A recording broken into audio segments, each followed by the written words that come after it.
Hola, mi nombre es Olmer Folleco Solarte, profesor de matemática del Departamento de Matemáticas y Estadística de la Universidad Nacional de Colombia, sede Manizales. En este video vamos a hablar de movimiento curvilíneo.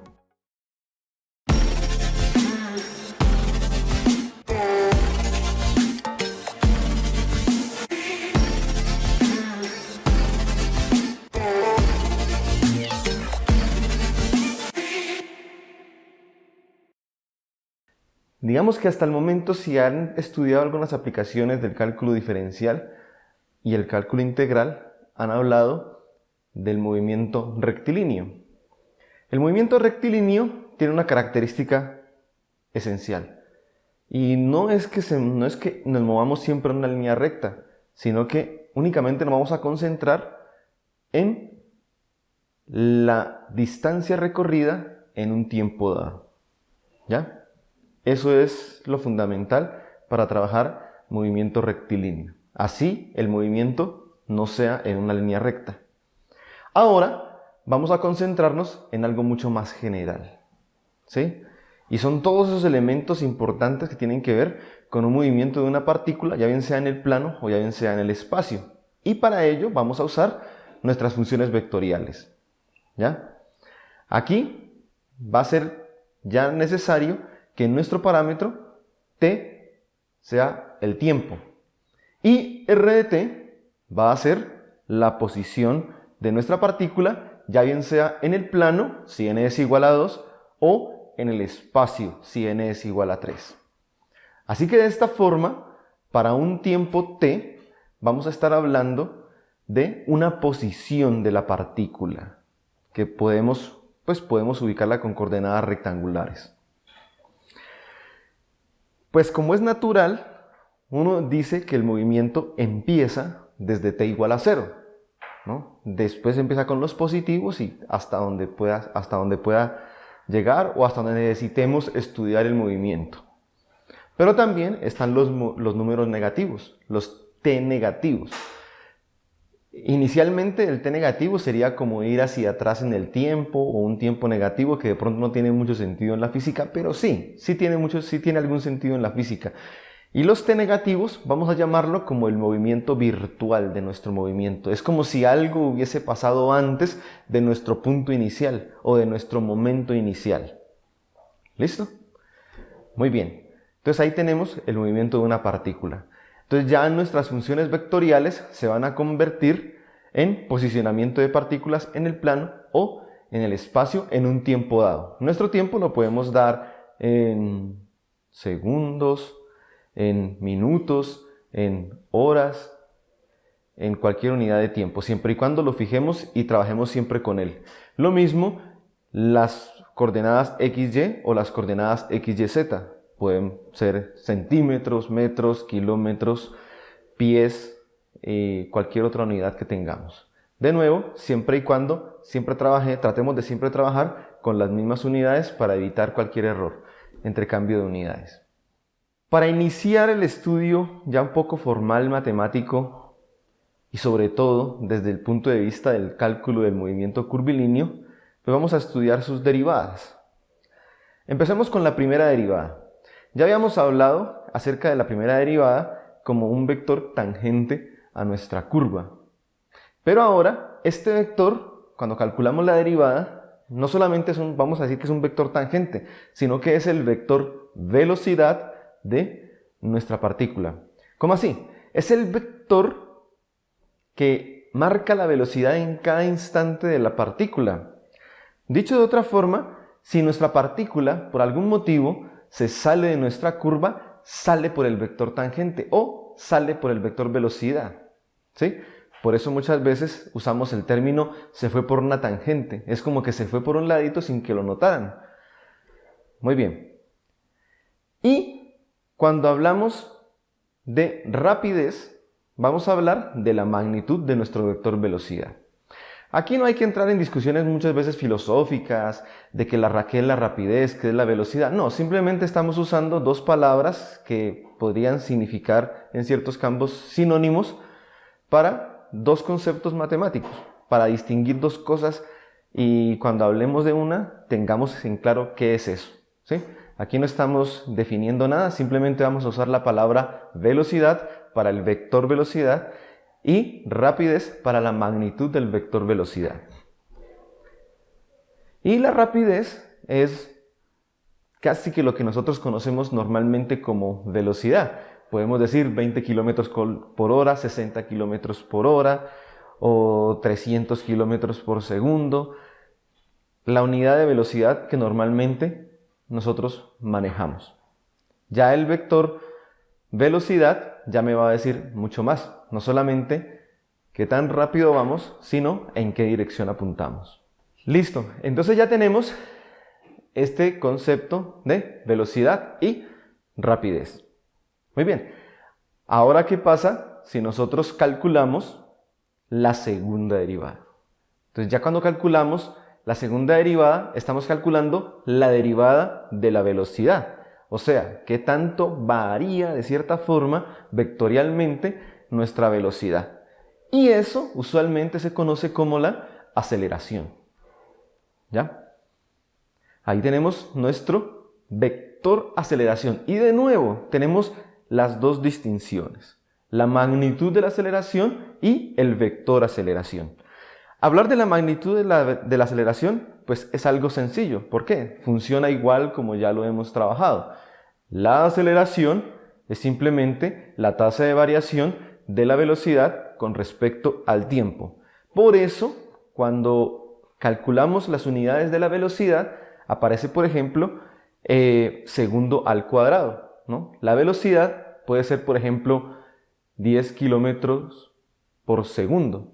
Pero la aceleración puede ser, por ejemplo, 10 kilómetros por segundo al cuadrado, porque es cuánto varía la velocidad con respecto a unidad de tiempo. Y la velocidad es cuánto varía la distancia recorrida con unidad de tiempo. Entonces la unidad de tiempo aparece dos veces. Entonces ahí tenemos el tiempo al cuadrado. Muy bien, eso es con respecto a la magnitud de la aceleración, como ya lo conocemos. Y uno se pregunta, bueno, ¿y el vector aceleración hacia dónde apunta? ¿Qué pasa? Inicialmente uno podría pensar, no, pues también ese vector podría ser tangente o ese vector podría ser perpendicular, porque es digamos, normal pensar que de pronto, como el vector normal se obtiene con la derivada del vector tangente unitario, entonces uno dice, bueno, la segunda derivada también se va a comportar parecido al vector normal, pero no es así, ojo, ¿sí? Esto de pronto sí pasaría si el vector tangente o el vector velocidad tiene magnitud constante. Pero si la magnitud de nuestro vector tangente no es constante, ahí sí ya cuando calculamos la derivada de este vector o el vector tangente unitario, ya no nos va a dar perpendicular a nuestra curva. ¿Ya? Así que bueno, entonces uno dice, ¿y hacia dónde apunta nuestro vector aceleración? Primero pensemos que el vector aceleración es como aquella fuerza o apunta en aquella dirección que de pronto está generando el movimiento de nuestra partícula. Así puede ser que nuestra partícula se esté moviendo sola, se esté moviendo por sí sola, ya bien sea un automóvil, ya bien sea una nave espacial. Pero vamos a suponer que hay una fuerza que está generando su movimiento, ¿ya? Como que si la estuviese alando. El mejor ejemplo para indicar hacia dónde apunta el vector aceleración, vamos a imaginarnos un esquiador. ¿Ustedes han visto estos esquiadores que se toman de una cuerda y la cuerda está siendo alada por una lancha? Muy bien, nuestro esquiador inicialmente está en posición 0, está con la cuerdita esperando que la lancha arranque. Una vez la lancha arranque, normalmente arranca en línea recta y detrás va el esquiador, casi a la misma velocidad, pues va a la misma velocidad de nuestra lancha. Ahora, ¿qué pasa cuando ya la lancha ya tiene cierta velocidad? Nuestro esquiador va bien encima del agua y hace una curva. El esquiador no sigue exactamente la trayectoria por donde pasó la lancha. Él se abre un poco y va saliendo, pero la cuerda va apuntando siempre hacia nuestra lancha. Y es esa la dirección de la aceleración de nuestro esquiador en el agua. ¿Sí? Eso también lo podemos ver, por ejemplo, cuando tenemos una cuerda, amarramos una piedra a un extremo y empezamos a girarla y a girarla. Sabemos que el movimiento que describe la piedra es un círculo, ¿ya? Es un círculo de radio a la longitud de nuestra cuerda. ¿Y quién está generando, de cierta forma, o quién está generando el movimiento de la piedra? Pues la cuerda, la persona que la está haciendo girar, está generando su movimiento circular, ¿ya? Así que, ¿hacia dónde apunta nuestro vector normal? Hacia la mano. Y también esa es la dirección de nuestro vector aceleración. En un momento haremos los cálculos para obtener de forma analítica el vector aceleración de una partícula que se mueve alrededor de un círculo. Muy bien, entonces ya tenemos todos estos elementos. Posición de una partícula, velocidad, rapidez y aceleración con sus dos puntos de vista. Vamos a calcular un ejemplo, como les dije ahora. Vamos a hacer el del círculo. Entonces, siempre cuando tratemos de mirar propiedades de algo que ya conocemos, siempre tomamos lo más simple. Y la ecuación más simple de un círculo la tenemos en el plano con centro en el origen y digamos que tiene radio r. Entonces su función vectorial o una de las funciones vectoriales que describe su movimiento será r de t igual a r coseno teta, r seno teta. Bien, entonces ¿cuál sería su primera derivada? Su primera derivada es, y su segunda derivada es. Como se pueden dar cuenta, la primera derivada, pues cambiaron las funciones, cambió los signos, es el vector velocidad, es perpendicular. Si uno se da cuenta, es como si hubiésemos cambiado las componentes, le hubiéramos cambiado el signo, lo que uno muchas veces hacía cuando uno quería obtener un vector perpendicular a un vector dado. Y esto es lo que está pasando, porque nuestro vector velocidad va a ser perpendicular a nuestro vector posición, que en este caso sería el radio del círculo. Y su magnitud va a ser simplemente r.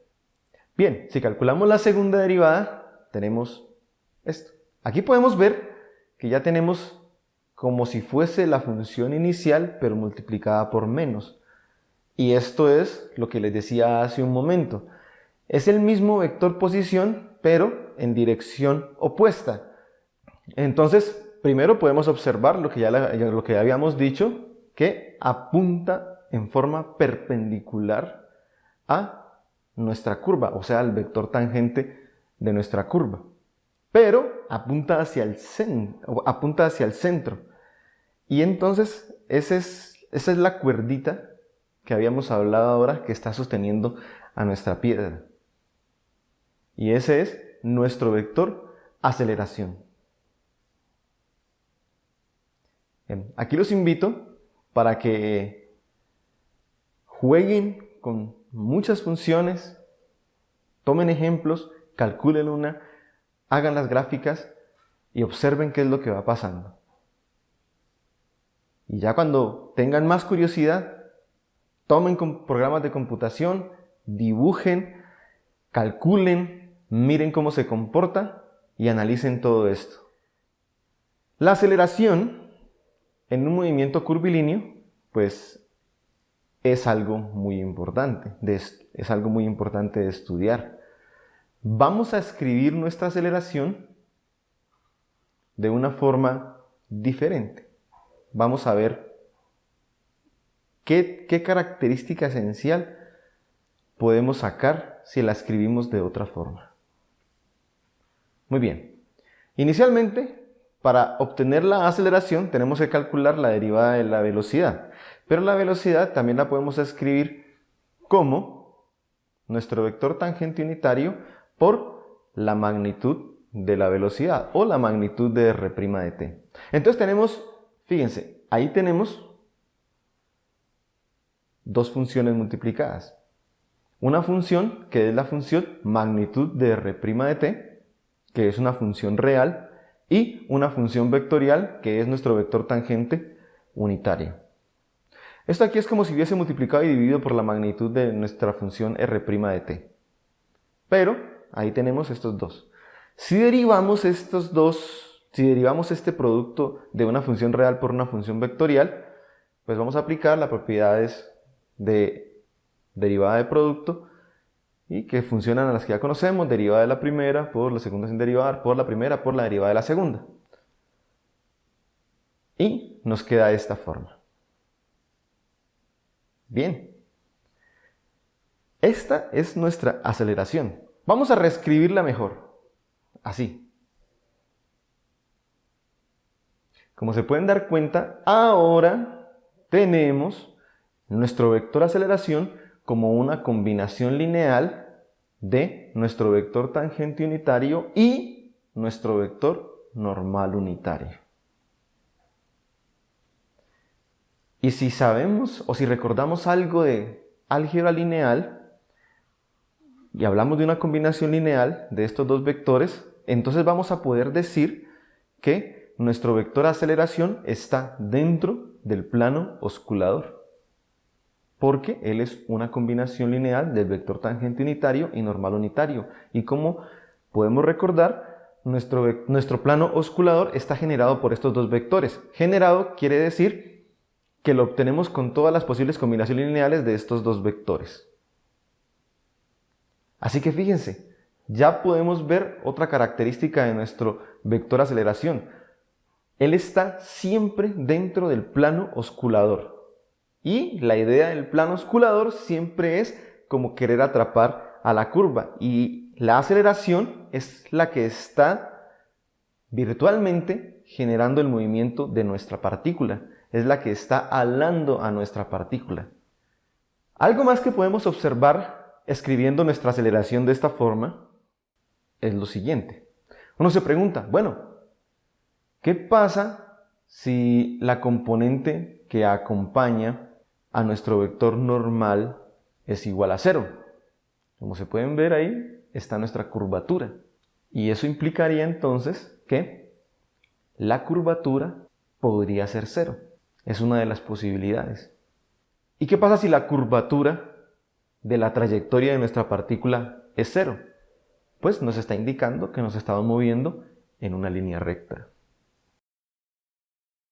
Por otro lado, la otra opción para que la componente que acompaña a nuestro vector normal sea igual a 0 es la derivada de la longitud de arco con respecto al tiempo.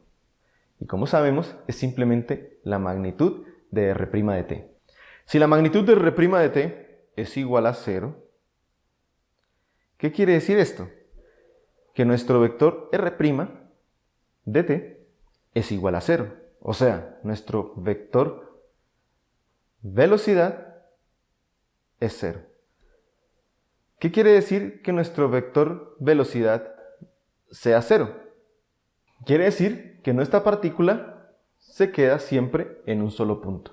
Y aquí de hecho, pues no solamente sería 0 la componente que acompaña al vector normal, sino también sería 0 la componente que acompaña a nuestro vector tangente, por tanto nuestro vector aceleración sería 0. Aquí, y pues hablar de dirección de pronto en este caso, pues no tendría mucho sentido porque nuestro vector 0 es el único que no tiene dirección. Por otro lado, vamos a analizar qué pasa si la componente que acompaña a nuestro vector tangente unitario es igual a 0. O sea, cuando nuestro vector aceleración va de forma perpendicular al movimiento de nuestra partícula. En la componente del vector tangente tenemos la segunda derivada de la longitud de arco. ¿Qué pasa si esta segunda derivada es igual a 0? Lo que quiere decir es que la primera derivada es constante y la longitud de arco es lineal. Así que vamos recorriendo la misma distancia, pues vamos a recorrer una distancia de forma proporcional al tiempo gastado. La magnitud de nuestro vector velocidad va a ser constante. Y pues esto nos deja varias opciones. Una de ellas es donde aparece nuestro círculo, porque si tenemos un movimiento regular dentro del círculo, la magnitud de nuestro vector velocidad siempre va a ser la misma. Tendríamos posibilidad de analizar otros posibles movimientos. Ahí los invito a que trabajen y exploren en qué momentos pasaría esta perpendicularidad, o si me pueden dar ejemplos donde pasa esta perpendicularidad. También aquí queda otra pregunta, de pronto para aquellos que sean mucho más curiosos. ¿Ustedes se han preguntado qué pasaría con una tercera derivada? ¿Estaríamos hablando de una velocidad de la aceleración? ¿O de qué estaríamos hablando? ¿Hacia dónde apunta este vector? ¿Hay forma de escribir este vector o es algo ya muy caótico o muy desordenado? Ahí tienen para que trabajen un ratico, para que exploren y para que generen preguntas y respuestas. Bien, un ejemplo muy conocido cuando trabajamos movimiento curvilíneo es el movimiento de un proyectil. ¿Sí? O sea, el movimiento parabólico que se genera cuando se lanza un objeto desde una posición inicial y con una velocidad inicial. Este movimiento lo podemos estudiar ya bien sea en el plano o ya bien sea en el espacio. Por lo general se estudia en el plano. ¿Por qué? Porque en la parábola se entiende de que no se va a salir de un plano, siempre va a estar dentro de un plano. ¿Qué sería, si estamos en el espacio, nuestro plano osculador? Siempre la partícula quedaría dentro de nuestro plano osculador. Pero, ¿qué pasa si nosotros le incorporamos viento? El viento hacia un lado. Nuestra partícula se saldría un poco del plano osculador. Así que, para hacer el estudio de nuestro movimiento de un proyectil, vamos a hacerlo en el espacio. Inicialmente. Esto no nos va a generar mayor dificultad. Simplemente vamos a escribir un poquitico más, pero la dificultad va a ser la misma como si lo estudiáramos en el plano. Y vamos a tener la posibilidad, en caso de que querramos, de incorporar otros elementos como el viento a nuestro movimiento del proyectil. Muy bien. Para estudiar este movimiento vamos a partir de dos elementos iniciales dados. ¿Cuáles son? El punto inicial desde donde se lanza y la velocidad inicial con la que se lanza. Y cuando hablamos de velocidad inicial, de nuevo hablamos de un vector. O sea, hay una rapidez y una dirección en la cual lanzamos nuestro proyectil. Adicional a esto, vamos a incorporarle lo que genera el movimiento parabólico, lo que tuerce a nuestra partícula o a nuestro proyectil, y es la gravedad.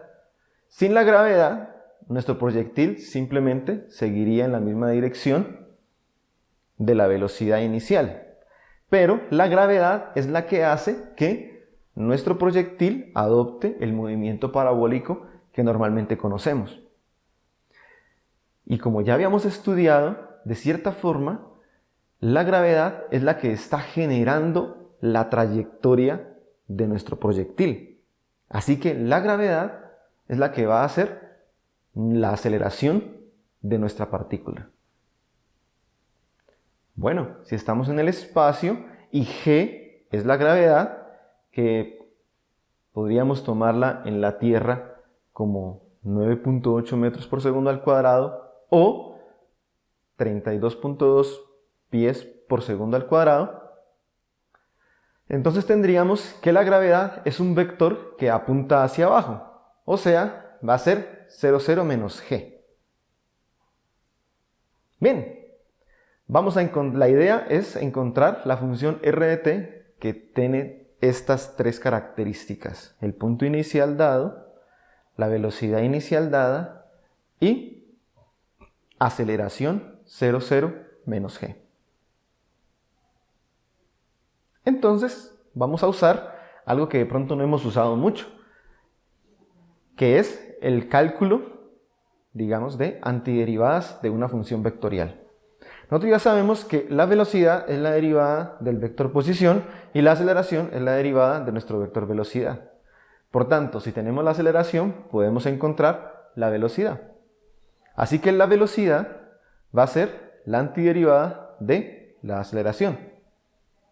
Y va a quedar de esta forma.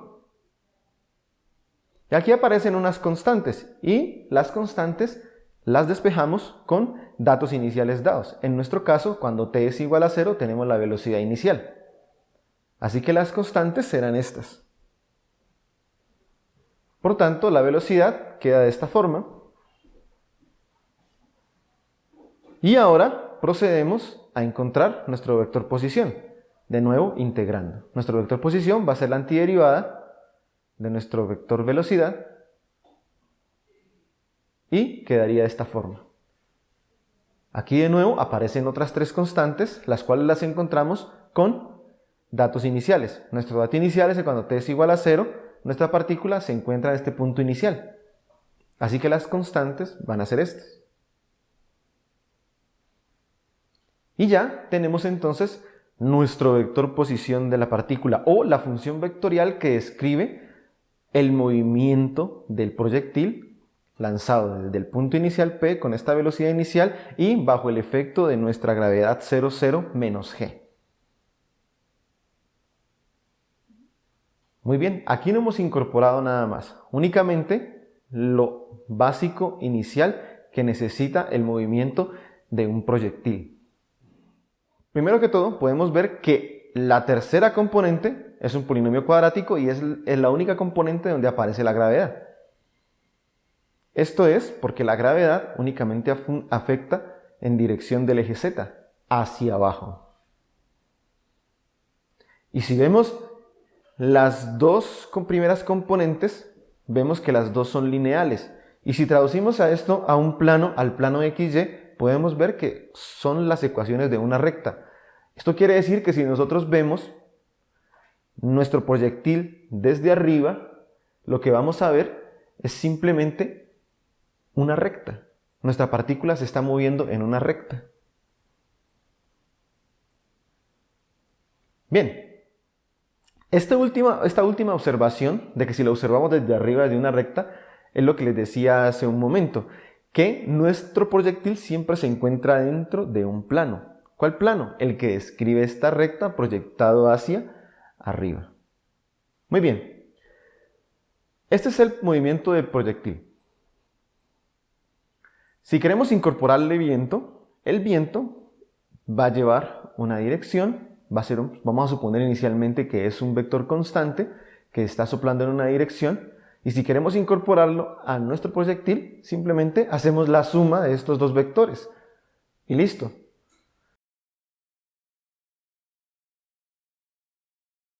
Si queremos incorporar resistencia del viento, podemos simplemente sumar una magnitud en contra de nuestro movimiento.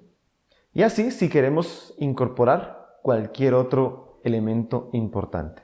Podemos cambiar la gravedad, como si estuviéramos en la Luna, como si estuviéramos en otro planeta.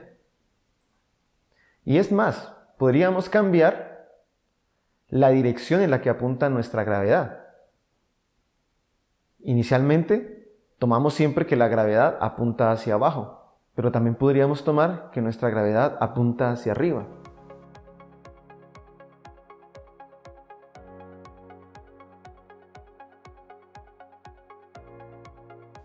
Apunta hacia la derecha.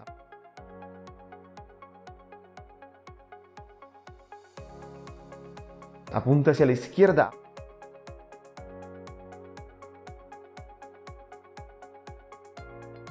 Apunta hacia adelante. Apunta hacia atrás.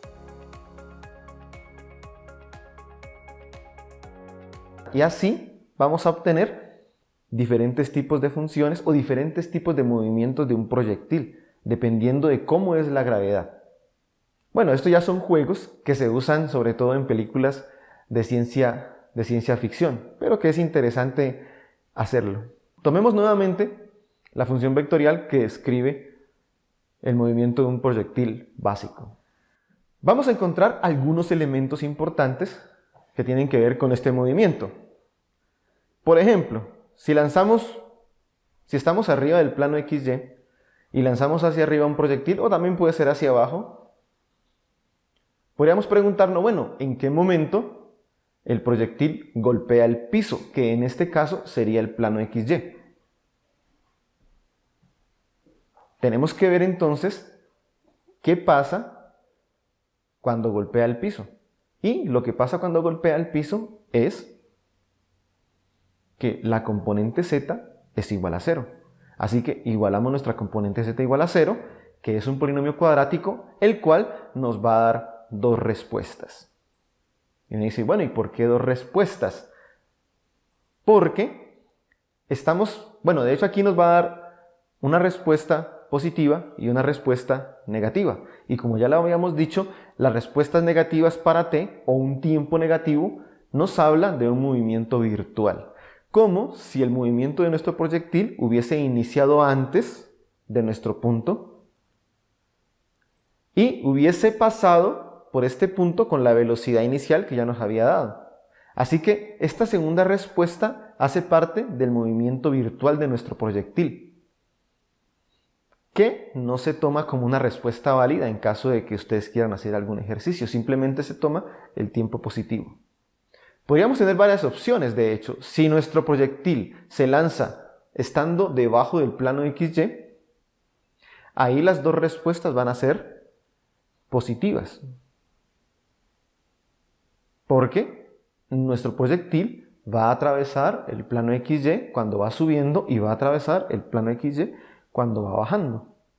Por otro lado, podemos preguntarnos, en caso de que lancemos nuestro proyectil hacia arriba, ¿en qué momento alcanza el punto más alto? ¿Cuál es ese punto más alto? Entonces, de nuevo, tenemos que ver qué pasa cuando alcanzamos el punto más alto. Y la observación es que nuestro vector velocidad es totalmente horizontal. ¿Qué quiere decir que nuestro vector velocidad sea horizontal? Lo que quiere decir es que su componente z es igual a 0. Así que igualamos nuestra componente z igual a 0 y encontramos t. Aquí ya obtenemos una única respuesta. Ahora, esta respuesta podría ser positiva o podría ser negativa. Positiva si el lanzamiento se hace como dije inicialmente, o sea, hacemos el lanzamiento del proyectil hacia arriba. Ahora, si el lanzamiento de nuestro proyectil lo hacemos hacia abajo, nuestra respuesta va a ser negativa. ¿Por qué? Porque el punto más alto de nuestra parábola va a quedar dentro de la parte virtual de nuestro movimiento. Estos son elementos, digamos, como dije hace un momento, elementos importantes de nuestro movimiento de un proyectil. Podemos preguntarnos muchas otras cosas. Si alcanzará algún objetivo, si pasará dentro de un rango, si pasará por encima de, por debajo de, ¿no? Entonces ahí tenemos que ver siempre qué característica esencial satisface o se cumple en eso que nos están pidiendo. Bien, para finalizar, vamos a hacer un ejemplo de nuestro movimiento de un proyectil. Vamos a hacerlo un poco genérico este ejemplo. Vamos a tratar de encontrar qué ángulo es el más efectivo para que un proyectil logre su máximo alcance. O sea, para que llegue más lejos. Entonces, para este ejercicio vamos a suponer pues que el punto de lanzamiento es el origen.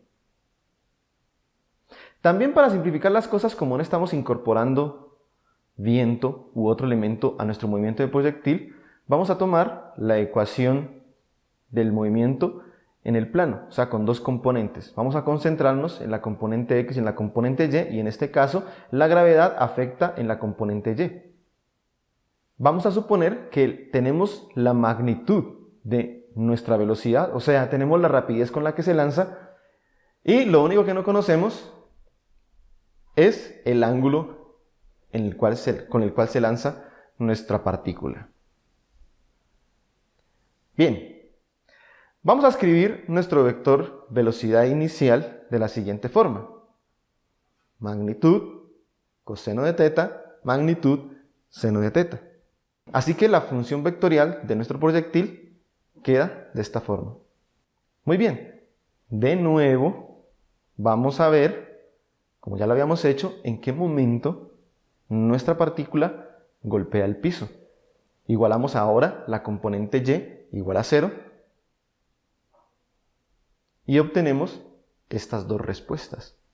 Obviamente, la primera de ellas es t igual a 0 y la segunda es esta que tenemos acá. Ahora analizamos en qué momento esta componente obtiene su valor máximo. Como se pueden dar cuenta ahí, lo único que varía es el ángulo θ. Y aquí no nos vamos a complicar mucho para encontrar este elemento máximo. Podríamos recurrir al cálculo diferencial, pero no es necesario. Como se pueden dar cuenta, aquí tenemos la función seno-coseno, que se puede traducir simplemente a seno de 2θ. Así, tenemos que encontrar el valor máximo de esta función. Como ya sabemos, la función seno o la función coseno varían entre -1 y 1, así que el valor máximo de la función seno es 1. Y en este caso, ¿cuándo se obtiene este valor 1? Pues cuando el ángulo es de pi medios. Y al ser nuestro ángulo 2θ, entonces θ va a ser igual a pi cuartos, o, traducido a grados, 45 grados. Por tanto, el ángulo más efectivo para alcanzar una máxima distancia cuando lanzamos un proyectil es de 45 grados.